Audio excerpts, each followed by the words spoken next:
In a world where finding meaning is a great struggle for many, religion is bound to capture the attention of the masses.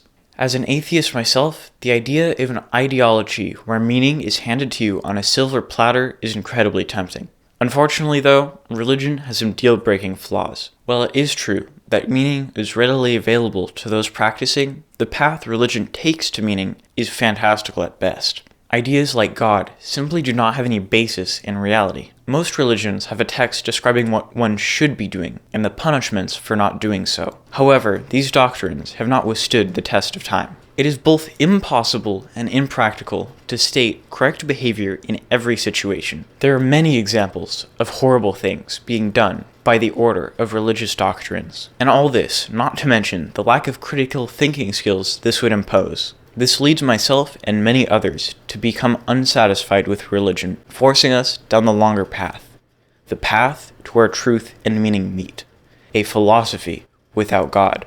The unexamined life is not worth living. A famous quote by Socrates, often considered the father of Western philosophy, at least by ChatGPT, he focused on human ethics and knowledge without reliance on the divine. For him, the pursuit of virtue was a human endeavor, not a divine mandate. But what are virtuous actions? In philosophy, many people wander down forks in the path, caused by the unending stream of questions. One trailheader leads to many possibilities, not all ending in the same location. We have to be careful not to wander too far off the path. Keeping that in mind, my answer will be brief. You must answer for yourself what is virtuous. It would take an eternity to state correct behavior in every situation. Of course, you can always try to find the fundamentals of righteousness, but even that is unnecessary. We may not like to admit it, but not all philosophizing, yes, that is a real word, requires logical contemplation to be valid. No one would argue, for example, that giving money to charity is wrong. It's human nature to believe murder is bad,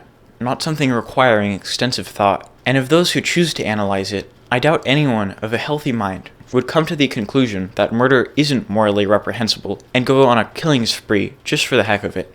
Another Greek philosopher, Epicurus, taught that pleasure and the absence of pain are the highest goods, achievable through knowledge, friendship, and a modest life. Essentially, the same as Socrates had said. This guy, Friedrich Nietzsche, took it farther with his proclamation, God is dead. Damn, he's practically the meme lord of philosophy.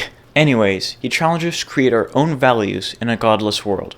Again, similar to the previous two. I could keep going, but you can see most philosophers come to the similar conclusion fundamentally, although the manner in which they describe it varies. The way I would word it would be something like, we must create our own meaning, defined by our own beliefs, values, and ethical code. A toolkit we may not realize we already have, and since there is no inherently correct way to live, it is perfectly fine to follow your own ideology. This is all, of course, assuming our experience is reality. Though there is technically no proof this is the real reality. Again, I get farther into this idea in my previous video. Essentially, because there's no proof of any other reality, I am not inclined to believe this isn't the real reality. False until proven true. This is also what separates science from religion. But to add to that, I give you a question. If all we know is our experience, why ponder anything other than said experience? Many philosophers spend decades trying to find an ethical framework that covers all situations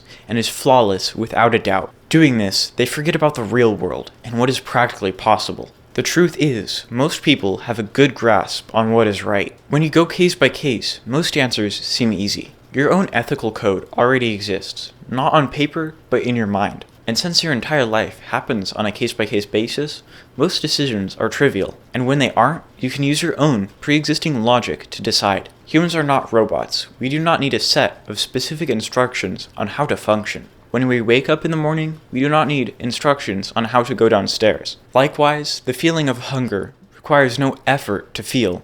You just are hungry. You just are righteous. You don't need these kinds of instructions, and humans aren't suited for them. Instead of living with the crutch of these instructions, live with the confidence to make your own decisions. You do not need to bind yourself to a code written by your ancestors. The further you go into what reality is, the less sure you are of reality. And if we can't be sure of anything, all we have is ourself. This is why confidence is so important. At the beginning of the video, I said there is a point where truth and meaning meet. That was a lie. There is no such point. There will never be a point in your life where you have everything figured out, and that's okay. That being said, I'll see you at the place where truth and meaning meet. That, of course, being the comment section. That is all.